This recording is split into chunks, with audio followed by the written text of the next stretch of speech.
गुरु जी की प्यारी साध संगत जी, सभी को प्यार भरी राधा स्वामी जी। रूहानी मार्ग पर चलने वालों के लिए संतों और फकीरों की साखियां किसी अमूल्य खजाने से कम नहीं होती। ये साखियां हमें जीवन के उन गहरे सच्चों से रूबरू कराती हैं जिन्हें समझने के लिए वर्षों की साधना चाहिए। ये कहानियां हमें यह सिखाती हैं कि सच्चाई और मालिक के प्रेम का मार्ग कैसे हमें हर सांसारिक बंधन से मुक्त कर सकता है। आइए इन साखियों के माध्यम से हम अपने अंतर्मन को जागृत करें और उस परमपिता की ओर एक कदम और बढ़ें। साखियों का आरंभ करने से पहले सभी से एक प्रार्थना, इन रूहानी शब्दों को केवल सुने नहीं, इन्हें अपने जीवन में अपनाने का प्रयास भी करें। सभी को राधा स्वामी जी। आइए साखियों का आनंद लें। पहली साखी। नाल शराबे रंग मुसल्ला संत सद्गुरु की लिप परमपिता के साथ निरंतर लगी रहती है, इसलिए केवल वही अपने शिष्य का अचूक मार्गदर्शन कर सकता है और राह में आने वाले अनेक खतरों से उसे बचा सकता है। जब फारस के मशहूर सूफी महात्मा ख्वाजा हाफिज ने अपने दीवान में कहा कि ब मैं सज्जादा रंगियों कुनगरत पीरे मुघा गोयद, यानी अगर मुर्शिद हुक्म दे तो शराब में मुसल्ला रंग ले, तो इस बात पर हंगामा मच गया, क्योंकि कुरान मजीद के अनुसार मुसलमानों में शराब हराम मानी जाती है और ऐसी बात कहना कुफ है। पहले इंसाफ करना काजियों के हाथ में होता था। लोगों ने जाकर बड़े काजी को कहा कि अमुक आदमी ने कुफ्र का कलमा कहा है। हाफिज साहिब को काजी के पास बुलाया गया। काजी ने कहा, तुमने कुल का कलमा कहा है, या तो इसका मतलब समझाओ या अपना कलमा वापस लो। ख्वाजा हाफिज ने कहा कि फ़कीर अपना कलमा वापस नहीं ले सकते, क्योंकि जो मालिक ने अंदर से हुक्म दिया मैंने बाहर कह दिया। एक दूसरे कहाजी ने इस कलमे का मतलब पूछा। हाफिज साहिब ने कहा कि वह जो सामने पहाड़ी है वहां एक फ़कीर बैठा है, उसके पास जाओ, वह तुम्हें इस सवाल का जवाब देगा। कहाजी वहां पहुंचा। जब उस फ़कीर से मतलब पूछा गया तो उसने मुस्कुराते हुए कहा कि वह जो सामने शहर है उसमें अमुक मकान है, वहां अमुक वेश्या है, उसके पास जाओ, ये लो 2 रुपये लेते जाओ, वह वेश्या इस सवाल का जवाब देगी। काजी को बहुत गुस्सा आया कि ये अजीब तरह के फ़कीर हैं। एक कहता है कि मुसल्ला शराब में रंग लो, दूसरा कहता है कि वेश्या के घर जाओ। खैर, काजी ने सोचा तहकीकात ज़रूरी है, चलो देखें तो सही मामला क्या है। आखिर काजी उस शहर में गया, वेश्या का मकान पूछकर वहां पहुंचा। उस समय वेश्या कहीं गई हुई थी, लेकिन महलदार न घर पर थी। उसने सोचा कि मेहमान अमीर मालूम होता है, असामी मोटी है, बहुत कुछ हासिल होगा। वेश्या ने एक लड़की को पाल पोस कर बड़ा किया था और अब वह जवान हो गई थी।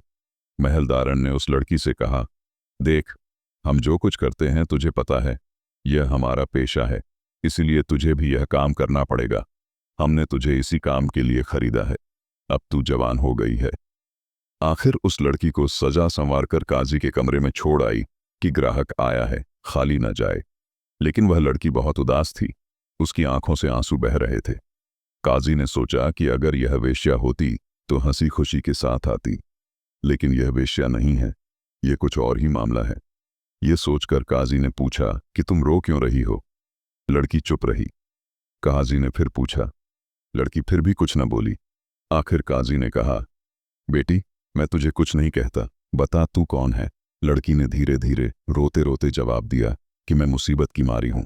आज तक मैं नेकपाक रही, लेकिन आज पहली बार मैं बुरे कामों में पड़ने जा रही हूं।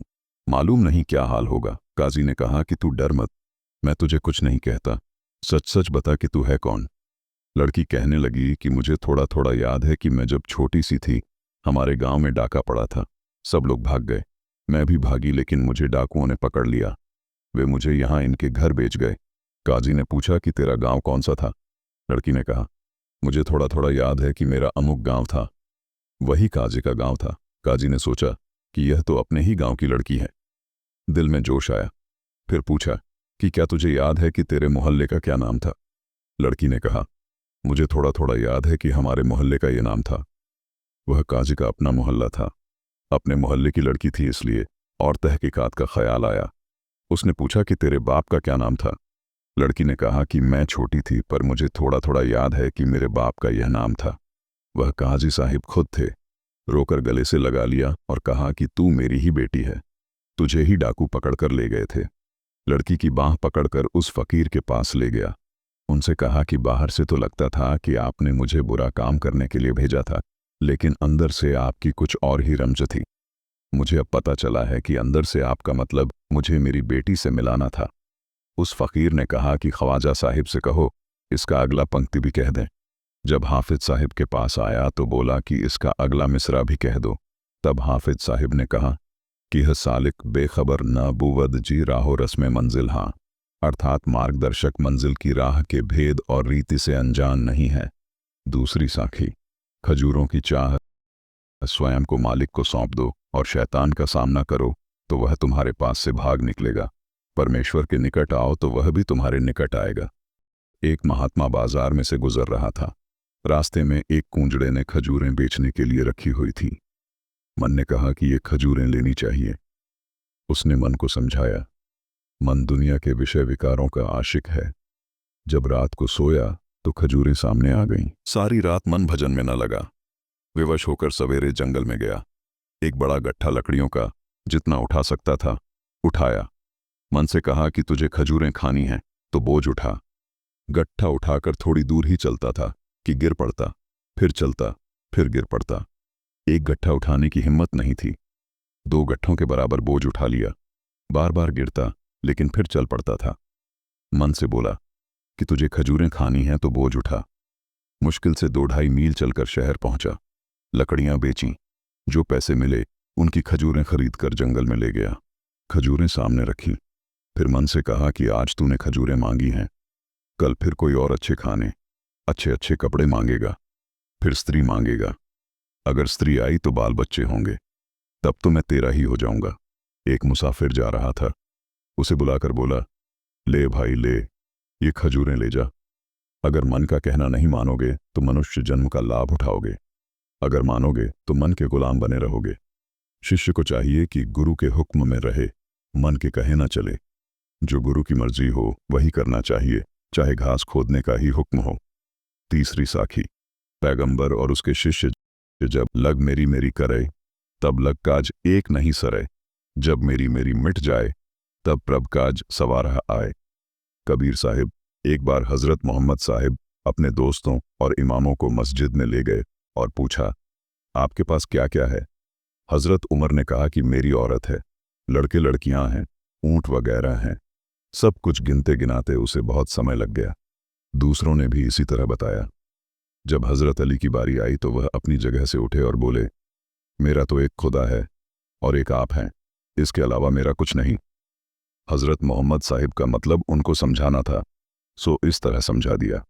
हजरत मोहम्मद अपने शिष्यों से बातचीत के माध्यम से अपना उपदेश दिया करते थे।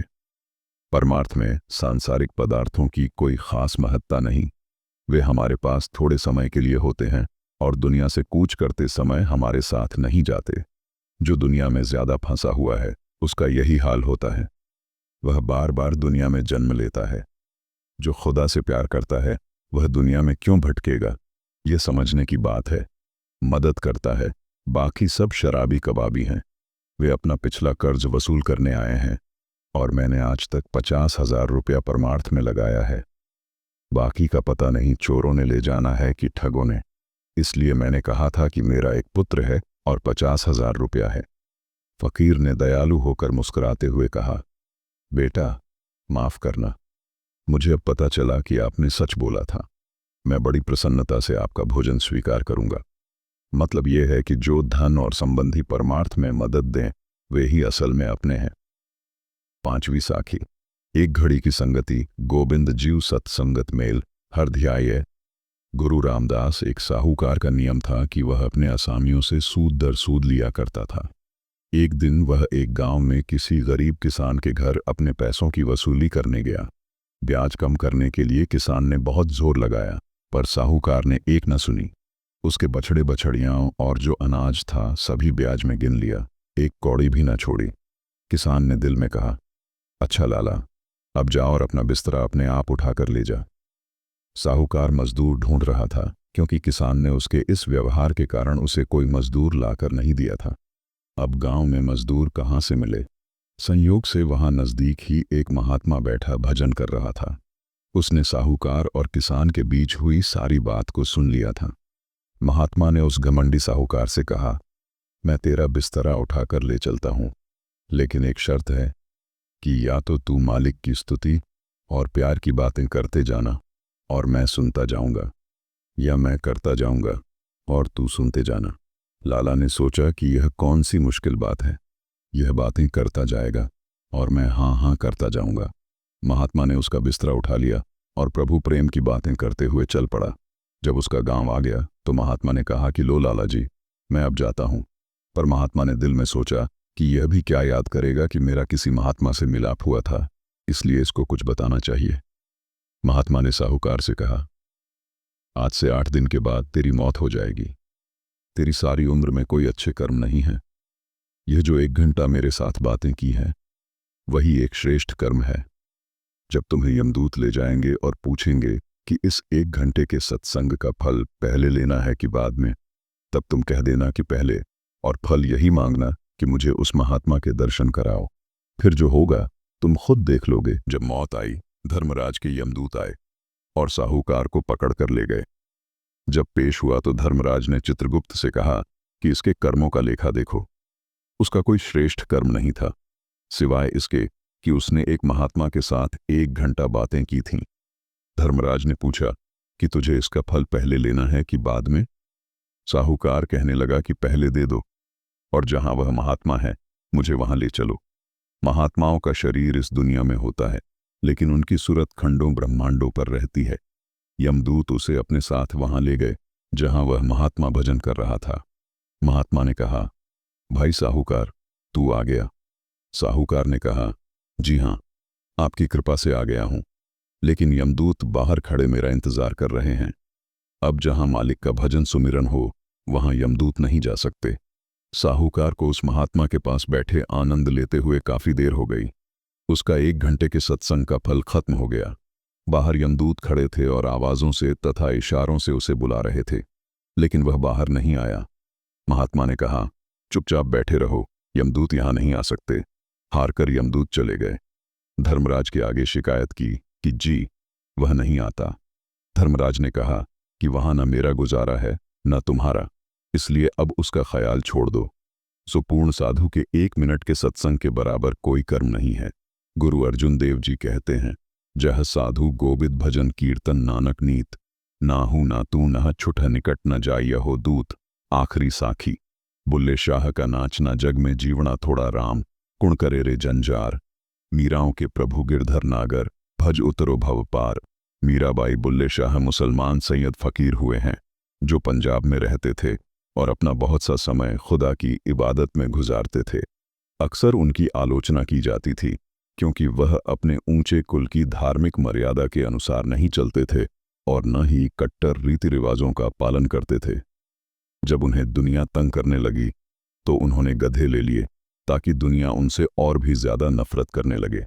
संतों की लीला संत ही जानते हैं। कहते हैं कि एक बार एक औरत को एक मुसलमान हाकिम जबरदस्ती अपने घर ले गया। जब उसके पति की पुकार किसी ने न सुनी तो उसे किसी ने कहा कि बुल्ले शाह एक कामिल फकीर हैं, तू जाकर उनकी मिन्नत कर। वह जब बुल्ले शाह के पास गया तो उन्होंने कहा, जा शहर में देख, कहीं तबला सारंगी बजते हैं। एक जगह हिजड़े गा रहे थे। देखा और आकर बुल्ले शाह को खबर दी। बुल्ले शाह ने कहा, ठीक है, आओ और मेरे गद्दे पर बैठ जाओ, हम दोनों वहां चलते हैं। बुल्ले शाह उनमें जा मिले और नाचने लगे। जब वजद उसमें आए तो उन्होंने पूछा कि वह हाकिम कहाँ रहता है। वह कहने लगा कि शहर के अमुक तरफ खज्जी वाला बाग, अम्बाम वाली बगीची में रहता है। तब बुल्ले शाह ने तवज्जुह देते हुए यह कहा, अम्बाम वाली बगीची सुनींदी, खज्जियां वाला बाग, खोतियां वाले सद बुलाई, सुत्ती ऐते जाग। चीना ही छड़ींदा यार, चीना ही छड़ींदा। बुल्ले शाह के कहने की देर थी कि वह औरत बेतहाशा खिंची चली आई, क्योंकि उस मुसलमान हाकिम का घर भी वहां से नजदीक ही था जहां वे हिजड़े नाच रहे थे। बुल्ले शाह ने कहा, भाई जा अपनी पत्नी को ले जा और उसे संभाल कर रखना। बुल्ले शाह ने वजद में फिर उसी तरह नाचना शुरू कर दिया। उधर बुल्ले शाह के बाप को लोगों ने बता दिया कि अभी तक तो तेरे बेटे ने गधे पाल रखे थे, अब उसने हिजड़ों के साथ नाचना भी शुरू कर दिया है, सैयदों की इज्जत खूब बर्बाद करने लगा है। बुल्ले शाह के बाप ने एक हाथ में लाठी पकड़ी, दूसरे में माला, और वहां जा पहुंचा। बुल्ले शाह ने जब देखा कि बाप आ रहा है, दिल में आया कि आज यह भी खाली न जाए। तवज्जो देकर गाने लगा, लोकां दे हत्थ मालियां ते बाबे दे हत्थ माल, सारी उम्र पिट पिट मर गया खुस न सकया वाल, चीना ही छड़ींदा यार, चीना ही छड़ींदा। बाप भी वज्न में आकर उसके साथ नाचने लगा और अंदर पर्दा खुल गया। हाथ से माला छोड़ दी और कह उठा, पुत्तर जिन्हा दे रंग रंगीले, मापे भी लैंदे तार, चीना ही छड़ींदा यार, चीना ही छड़ींदा। संगत जी, इन प्रेरक और गूढ़ साखियों के माध्यम से हमें यह संदेश मिलता है कि संतों के वचन और उनके मार्गदर्शन में छिपी गहराई को समझने के लिए हमारे भीतर श्रद्धा और समर्पण का होना आवश्यक है। यह कहानियाँ न केवल हमारे मन को जागृत करती हैं, बल्कि हमें आत्मिक विकास की ओर भी प्रेरित करती हैं। इन साखियों को केवल पढ़ना और सुनना ही काफ़ी नहीं है, बल्कि इन्हें समझें और अपने जीवन में आत्मसात करें। संतों और फकीरों की साखियाँ एक अमूल्य खजाना है, जो हमें सत्य, प्रेम और आत्मज्ञान की राह दिखाती हैं। ये हमें यह समझाने में मदद करती हैं कि हमारे जीवन का असली उद्देश्य क्या है और परमपिता के प्रति हमारा जुड़ाव कैसे हमें संसार के बंधनों से मुक्त कर सकता है। हाँ जी गुरुजी की प्यारी साध संगत जी, अगर ऐसी ही रूहानी साखियाँ सुनने की इच्छा है तो हमारे चैनल को सब्सक्राइब ज़रूर करें और वीडियो को लाइक करना न भूलें। राधा स्वामी जी।